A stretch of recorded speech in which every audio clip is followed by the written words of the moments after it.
Hi, this is Julie from Peaceful Place Home Organizers.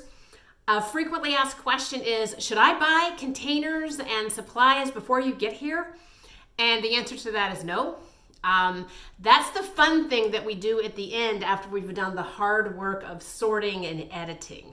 So what happens is we have a van named Vanna that's in some of my other videos where we store a lot of our frequently used organizing supplies, like certain containers from the Container Store that we use for pantries, certain kinds of hangers and other things for closets, our sort of go-to list for supplies. So we bring those to the jobs that we do, which save us from having to run out and buy things.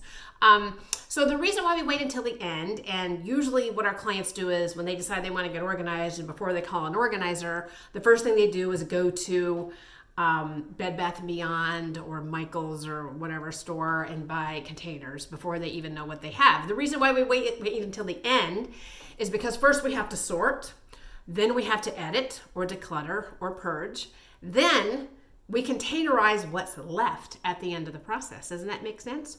So it's a nice reward. So that's the fun part. That is the fun part. That's the fun part for organizers, and the fun part for you is putting things in containers and putting them in the pantry and labeling them, making them look pretty, making everything visible and accessible so you can stay organized for life.